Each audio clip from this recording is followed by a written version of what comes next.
So hello scholars, हम ICSE board class 8 mathematics that is concise mathematics book जो कि Selina publication की हम कर रहे थे। इसका बच्चों चैप्टर नंबर 16 करना हमने स्टार्ट किया था और एक्सरसाइज 16 एक एक क्वेश्चन नंबर 3 तक प्रीवियस वीडियो में हम कंप्लीट कर चुके हैं। सारी वीडियोस की लिंक मिलेगी डिस्क्रिप्शन में, प्लेलिस्ट बनी हुई है, वहां से जाकर के आप सारी वीडियोस एक साथ देख सकते हैं। अब बच्चों हमें स्टार्ट करना है आज की वीडियो में क्वेश्चन नंबर 4। अब क्वेश्चन 4 में क्या लिखा है, is it possible to have a polygon whose sum of interior angle is this। अब देखो ये कह रहे हैं क्या कोई पॉलीगन पॉसिबल है अगर उसके सारे इंटीरियर एंगल का सम 870 हो।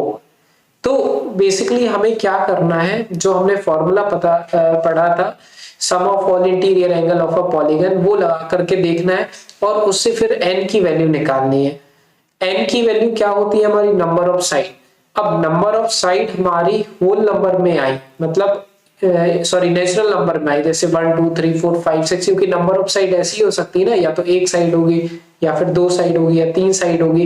कभी ऐसा तो नहीं होता 1/2 साइड्स है ना। तो अगर नंबर ऑफ साइड हमारी नेचुरल नंबर में आई तो इसका मतलब वो पॉलीगन पॉसिबल है, और अगर n की वैल्यू फ्रैक्शन में आई तो वो पॉलीगन पॉसिबल नहीं होगा। तो बेसिकली बस इतना काम हमें करना है। कैसे करना है वो मैं आपको बताता हूँ।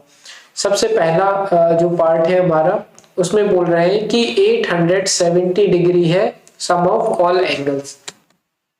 तो अब हम यहाँ पे क्या करेंगे, वही फॉर्मूला यूज करेंगे। सबसे पहले हम लिखेंगे solution sum of all angles of a polygon वाला फॉर्मूला यूज करते हैं। ये हमने फॉर्मूला पढ़ चुका है, sum of all angles of a polygon is equals to n-2 into 180, जहां पर n क्या होता है हमारा, नंबर ऑफ ऑल साइड्स, है ना।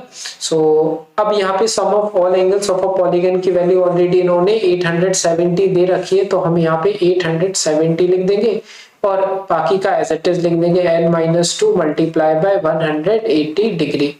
क्लियर। अब 180 मल्टीप्लाई में इस साइड आएगा तो डिवाइड में आएगा, ठीक है। तो हम ये कर देते हैं सबसे पहले, तो 870 upon 180 equals to n-2। Clear. अब हमें क्या करना है कि इन दोनों को डिवाइड कर देना है। तो जब हम डिवाइड करेंगे तो देखो क्या होगा कि 1 0 से 1 0 हमारा ये कैंसिल हो जाएगा। उसके बाद हमारा बच रहा है क्या, 87 अपॉन 18 इक्वल्स टू n-2। ठीक है। अब हमें चेक करना है कि क्या ये दोनों किसी सेम टेबल में आते हैं, तो आते हैं 3 की टेबल में आते हैं।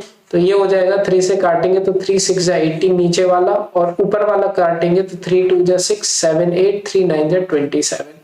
ठीक है। तो 29 अपॉन 6 ये हमारा कुछ इस तरह से आ गया। अब हम क्या करेंगे, जो बचा हुआ है हम एज इट इज लिख देते हैं 29 अपॉन 6 इक्वल्स टू n-2। ठीक है। अब चाहे तो 29 को 6 से डिवाइड करके देख लो, और या तो -2 यहाँ पे इस साइड आएगा तो +2 बन जाएगा। दोनों जो भी आपको करना हो वैसा आप करके देख सकते हैं। तो मैं एक काम करता हूँ, -2 इस साइड लेकर के आता हूँ तो ये +2 हो जाएगा, तो ये n। ठीक है। अब इसको अगर हम सॉल्व करेंगे तो ये इससे मल्टीप्लाई होगा, क्योंकि ये अब एक फ्रैक्शनल वैल्यू हुई ना। तो 29 6 2 जा हो जाएगा 12 अपॉन 6। ठीक है। आई होप आपके फ्रैक्शनल वैल्यू सॉल्व करते बनता होगा। अब 29 को 12 से डिवाइड करके देख लेंगे, सॉरी प्लस करके देख लेंगे, क्योंकि हमें इन दोनों को प्लस करना है। तो 29 11 आएगा, फिर यहाँ जाएगा 2 + 2 4 41 अपॉन 6। अब ये 41 और 6 किसी सेम टेबल में आते नहीं है, तो इस वजह से ये दोनों किसी सेम टेबल से डिवाइड नहीं होंगे, और इस वजह से हमें एक होल नंबर नहीं मिलेगा। ये हमें मिली है एक फ्रैक्शनल वैल्यू। सो अपन आंसर में लिख सकते हैं, since n can not be a fractional value. ठीक है, फ्रैक्शनल वैल्यू, या फिर आप चाहें तो और बेटर है, या फिर आप लिख सकते हैं, इतना तो लिख सकते हो, लेकिन इससे बेटर होगा कि आप लिखो सिंस n, यहाँ पे n जो है ना वो एक होल नंबर वैल्यू हमें नहीं मिल रही है। Since n is a, since here n is not a whole number, है ना, therefore it is not possible, it is not possible, ये मैंने लिख दिया। क्योंकि ऐसा कोई पॉलीगन हो सकता है जिसकी 2.3 साइड हो, 2.3 कैसे, या तो 2 ही होंगी या तो 3 होंगी या 5 ही होंगी उस पॉलीगन की साइड। 2.3 साइड मतलब कोई सेंस ही नहीं निकला उस बात का, ठीक है। तो इस वजह से n की वैल्यू फ्रैक्शन में भी नहीं आनी चाहिए, तो इस वजह से ये हमारा पॉलीगन नहीं बन सकता है जिसके सारे सम को अगर हम प्लस कर दे तो 870 आए, ठीक है। अब हम करते हैं सेकंड वाला पार्ट जो कि 2340, तो मैं यहाँ सेकंड पार्ट लिखता हूँ और एंगल है 2340 डिग्री। एक बार और चेक कर लेते हैं। हाँ, अब देखो इसमें वही सेम बात है कि वही फॉर्मूला अप्लाई करना है। सबसे पहले हम लिखते हैं सॉल्यूशन, सॉल्यूशन लिखने के बाद वो क्वेश्चन मींस पूरा फॉर्मूला लिख दो, sum of all angles of a polygon. अब ये है 2340 क्योंकि सारे एंगल का सम 2340 है तो लिख दिया, और यहाँ पे n-2 इंटू 180 लिख देते हैं, ठीक है। अब इसके बाद हमें क्या करना है कि 180 मल्टीप्लाई में है, इसके नीचे लेकर के आना है क्योंकि मल्टीप्लाई से इक्वल्स टू के दूसरी साइड आता है तो डिवाइड में n-2। अब इसको थोड़ा सा सिंप्लीफाई करने की कोशिश करते हैं हम। तो ये पहले तो 10 से 10 कैंसिल कर दो। अब इसके बाद बचा हमारा 234/18 और इस साइड बचा n-2। अब ये दोनों आते हैं आई थिंक 3 की टेबल में, तो 3 6 जा 18, फिर 3 7 जा 21, ओके 3 7 21, 22 23 8 जा 24, तो ये 78 आ गया।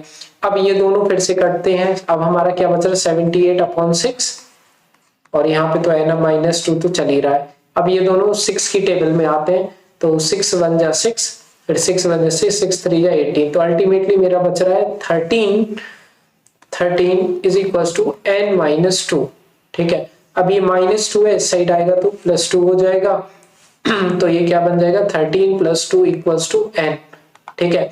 तो n की वैल्यू अल्टीमेटली मेरे पास कितनी आ चुकी है 15।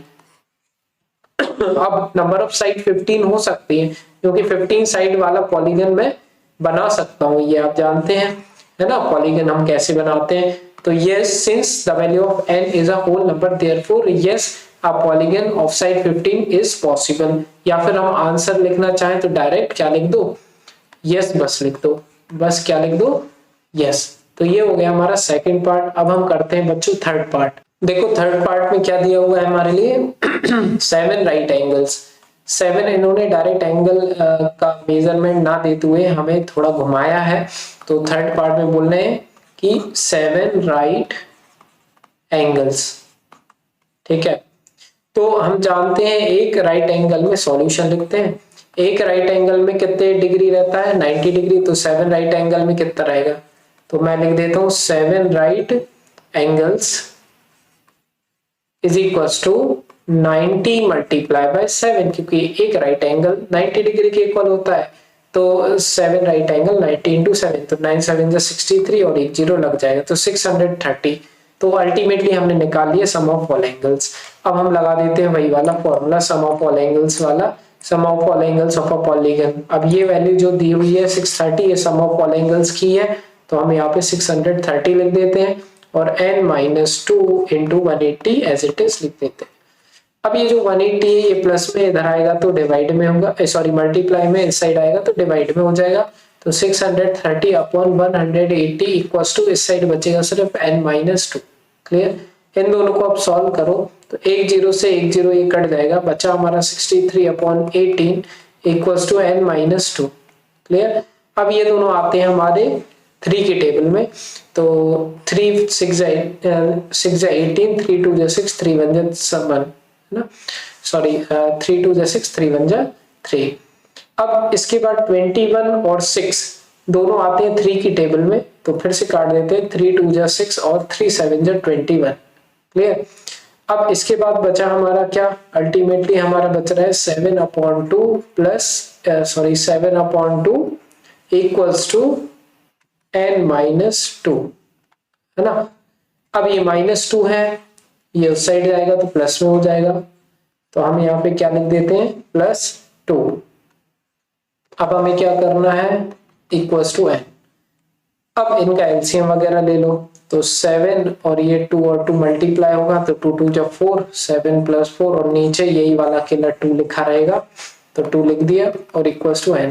तो 7 + 4 11, 11 और नीचे 2 का as it is two n की वैल्यू आ रही है हमारी 11/2, क्योंकि ये अब डिवाइड मींस दोनों किसी सेम टेबल में आते हैं नहीं आते हैं। तो यही जो हमने फर्स्ट वाला पार्ट में रीजन लिखा था, here n is not a whole number, therefore it is not possible। ठीक है, तो यही कॉपी करके इसका आंसर में वापस से पूरा ना लिखना पड़े तो आप यही लिख देंगे। ठीक है, तो ये क्या हो जाएगा हमारा, since n is not a whole number therefore it is not possible to have a polygon of having sum of all angles 7 right angles। Clear, या फिर इतना बस आंसर लिख देना, और अगर आप चाहो तो सिर्फ नो भी लिख सकते हो। ठीक है, यस और नो के साथ भी डील कर सकते हो। तो ये हुआ बच्चों हमारा क्वेश्चन नंबर 4 कंप्लीट इस एक्सरसाइज का। इसके बाद देखिए क्वेश्चन नंबर 5 हम नेक्स्ट वीडियो में, सारी वीडियोस की लिंक मिलेगी डिस्क्रिप्शन में, हर चैप्टर हम कवर कर रहे हैं। किसी भी चैप्टर में, किसी भी टॉपिक में, किसी भी सब्जेक्ट में डाउट होता है कमेंट सेक्शन में पूछिए, आपका वो डाउट 100% क्लियर होगा, है ना। तो बस मिलते हैं नेक्स्ट वीडियो में, बाय।